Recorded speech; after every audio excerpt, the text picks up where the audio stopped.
Thank you again for joining us today. My name is Jeffrey Darville. I'm the MBA Director and Assistant Professor at the American University in the Emirates. And today I'm joined by our Associate Professor of Marketing, a friend of mine, Dr. Anand Agrawal. And his areas of expertise span many of our MBA classes, specifically in marketing, innovation, and entrepreneurship. His background in teaching and directing as a program director and dean in prior colleges is of great value to our university. So I'm really happy to be joined by Anand today. Thank you, Anand. Thank you, Jeff. Thank you for inviting me here. Glad to have you. So let's do this. Just as a background, Dr. Anand holds a PhD in marketing and is a topper double gold medalist in the MBA program. He has a great level of international experience. His industry experience includes media research as a director of research with audience measurements and analytics, and marketing research as the associate professor with TNS. He was a core faculty member at the Asian Institute of Management in Manila and Swinburne University of Technology in Sarawak, Malaysia, and visiting faculty member at universities in Europe, Asia, and the Middle East. And he's held many academic leadership positions, and much of his writing and research focuses on co-creation, social and digital marketing, higher education, and entrepreneurship, as he's been published in renowned journals, magazines, and newspapers. So really, I'd just like to get to know you and your background and what led you to the profession of academic instructor and professor at our university. Yeah, that's a good question. It has a lot of aspects in it. So I would like to answer first why I chose to become a professor. Right, to teach. So it's my passion actually. Teaching is my passion. I have actually started teaching when I was very young, in class 10, grade 10. And I was teaching just for pocket money. I was giving tuitions to the students of class 9 and grade 9. It worked very well. And I was so excited by it. I liked it so much that at a very young age, I decided to become a professor to teach. And then when I went to the university, it was always in my back of mind that I'll be a professor one day. It's by choice. But then after doing my PhD, I realized that until unless I do not have industry experience, I cannot teach well in the business programs. So that is why consciously I decided to work with Taylor Nelson Soffers. It's a TNS. It's a global marketing research company. I worked there for about a year. I worked in another company for audience research and measurement. It's a media research company as a research director, and again 1 year experience from there. And then after that I decided, okay, enough of experience from corporate. My real passion, real love is teaching. So I went back to teaching, and I worked in Malaysia, Philippines. I always want to have international experience in my profile. I also went to Paris for 1 semester teaching there. And now I'm teaching full-time here in AUE. That's great. That's great. And as you say, you completed your PhD in which year?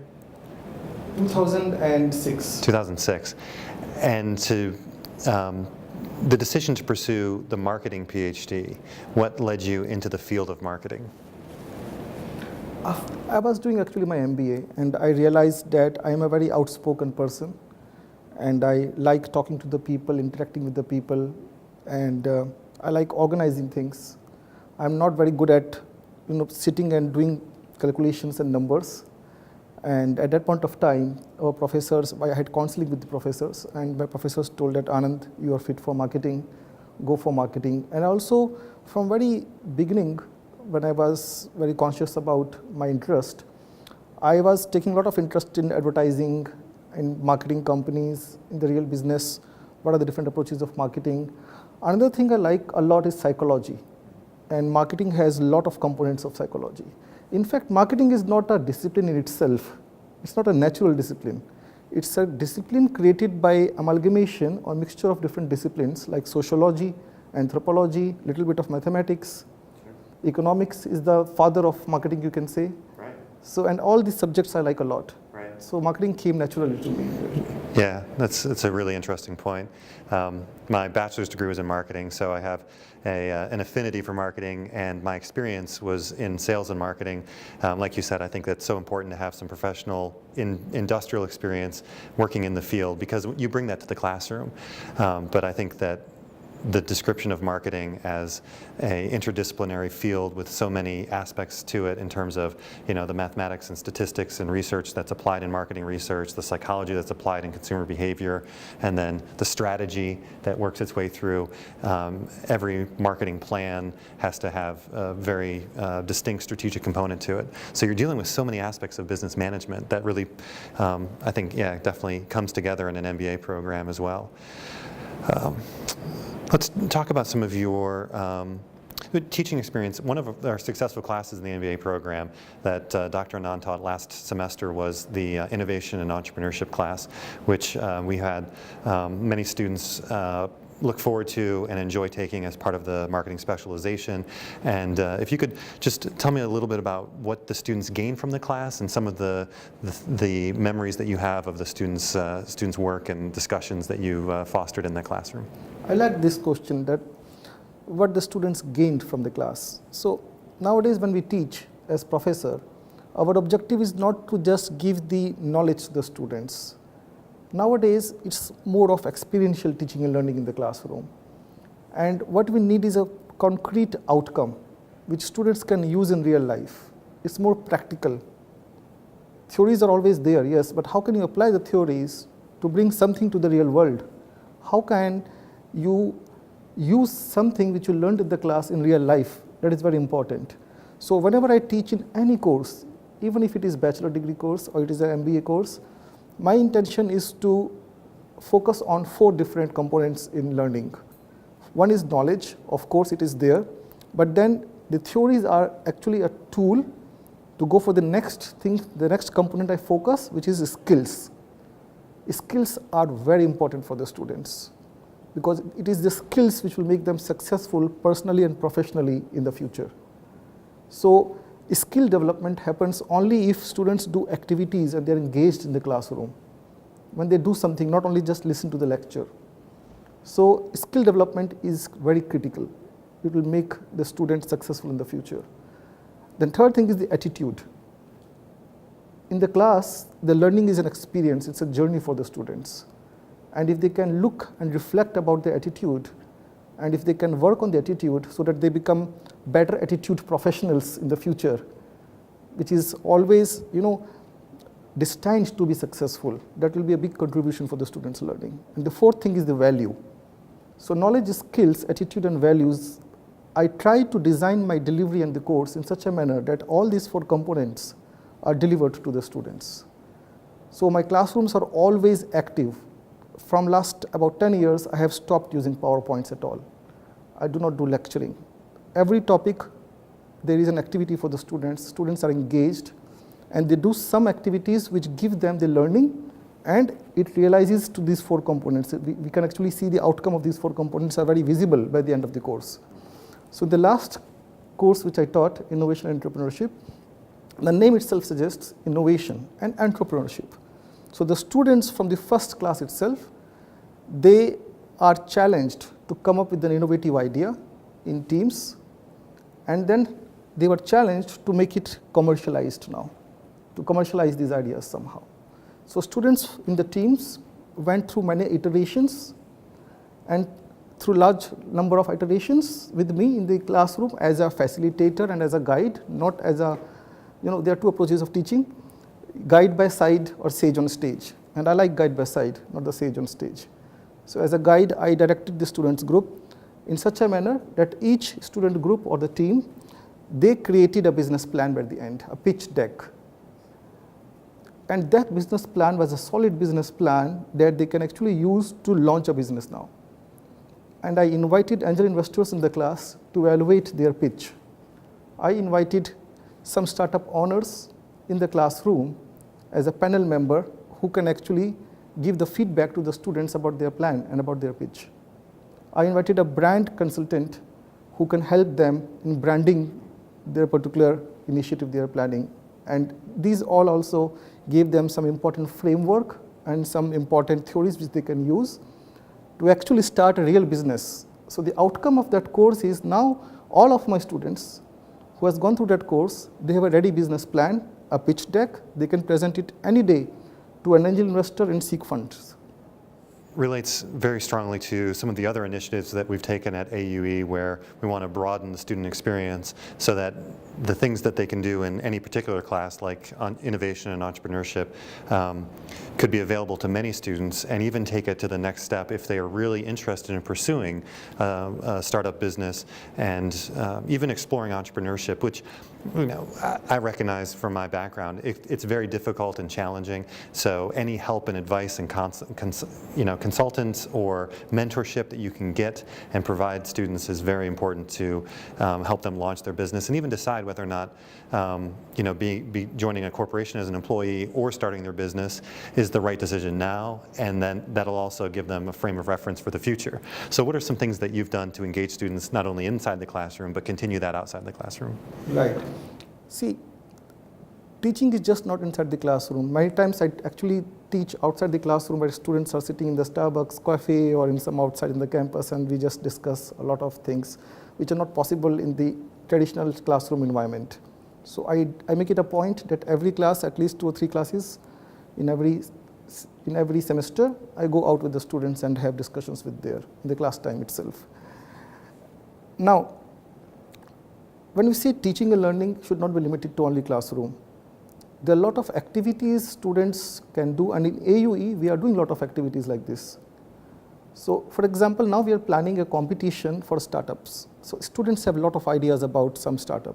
They want to launch a startup, they want to start a company, they want to do a business.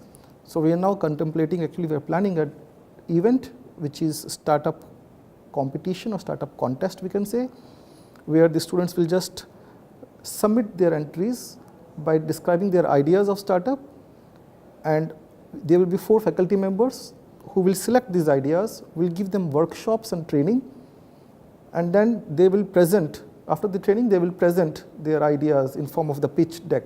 They can pitch their plan to the team of faculty members here who are all having experience in businesses, experiences in startups or mentoring the entrepreneurs. And then we'll select the best 3, the teams, and then we may help them to get some investments and to start their own businesses. That's great. And one of the resources that we've also recently added at AUE is the Innovation Lab, which is downstairs in the 1st floor in Academic City, Block 7. And it's a really, it's meant to be a vibrant place. It kind of has the feel of an incubator. I mean, it's got the computers lab and the television set and couches where people can talk and just start brainstorming ideas and even working on prototypes or different research applications quickly.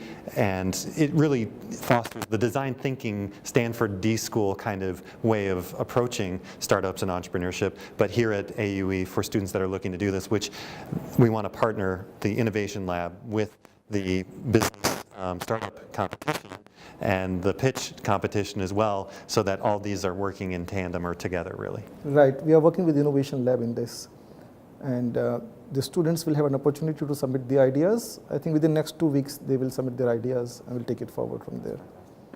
Fantastic. So,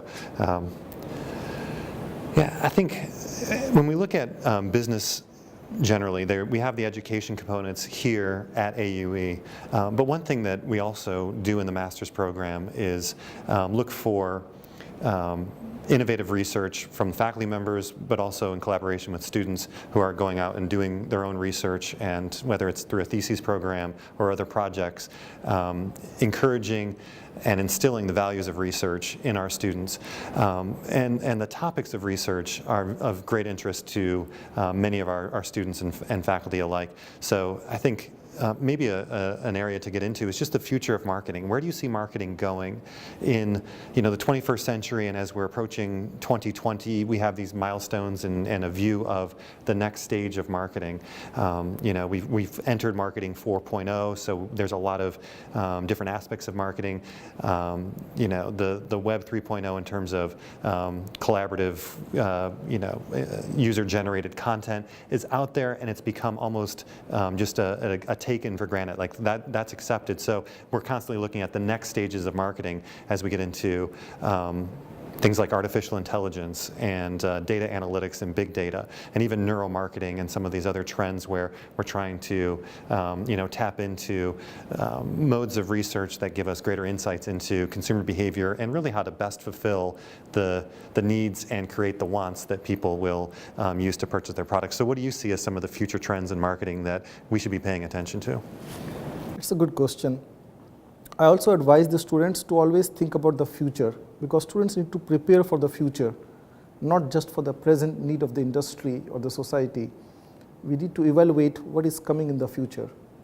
So that is why in AUE, we have also now a plan to create and offer a specialization which reflects or which will encompass the future needs of marketing. So there are some specific future needs of marketing which we should think of, and we should start planning the courses for that. We already have some components of these courses in different existing courses. Some topics are there, but we need to make it more streamlined, and specialization should be there. Which is, for example, I can tell you about the co-creation as an activity, as a process. It's a very new name for the industry.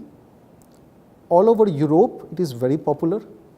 All the progressive companies in Europe actually are into co-creation.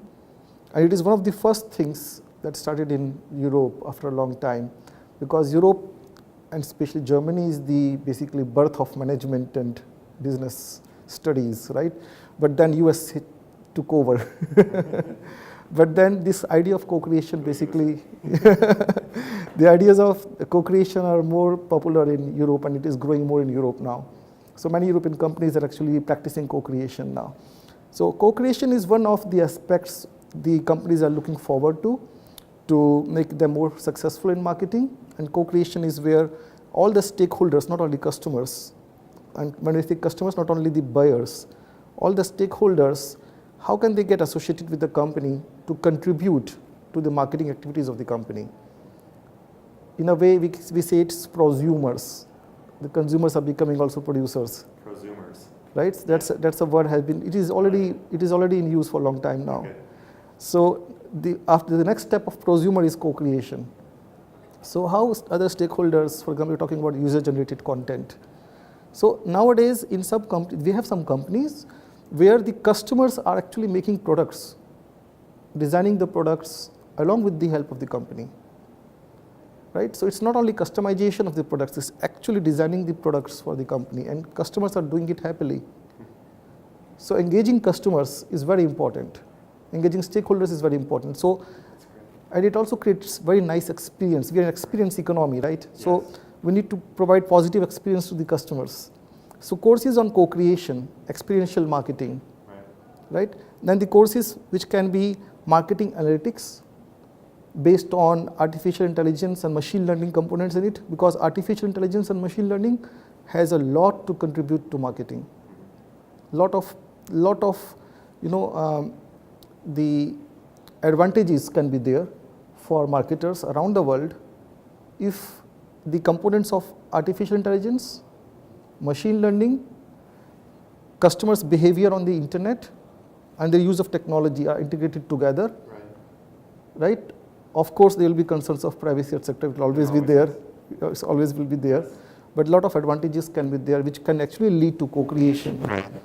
Can I offer a thought on the relationship between machine learning and artificial intelligence? And I'm really glad you make that distinction, because in our day and age and in our society, and especially I think in the UAE and Dubai, there's an interest and a push towards using artificial intelligence. And I put that in quotes because in many cases, we are reaching towards that goal. This is something that we aspire to in the future in some sense, and there's a recent initiative by the US President Trump about trying to compete with China on artificial intelligence, and it's presented as kind of an initiative which is actually, in my ears when I hear this, it seems a lot like what the Dubai government or the UAE government has done in many cases towards setting out a vision for the way that these technologies could be used. But to make the distinction between machine learning, I typically would say, we kind of start off with a base level of algorithms that computers use to make decisions. It's a decision framework or decision support system, DSS.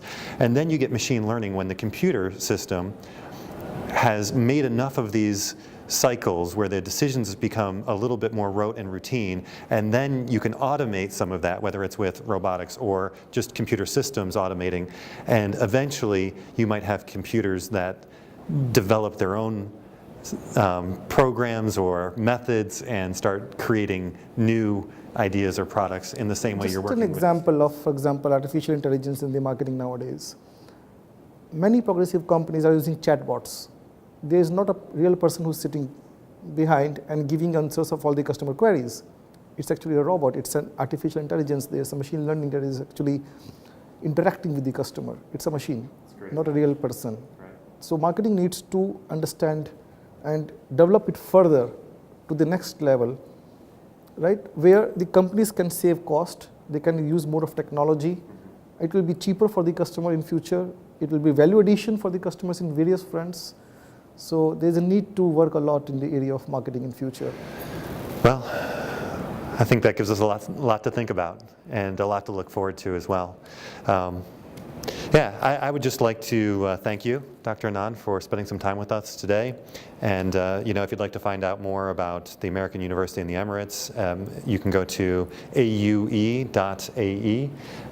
Please look up Dr. Anand and his profile if you'd like to take a look at that, myself or any of our other faculty members. And you can visit our YouTube channel and subscribe and stay updated on the events here at AUE. So once again, I'd like to thank you, Dr. Anand. Thank you for inviting me here. I'm very glad. Thank you.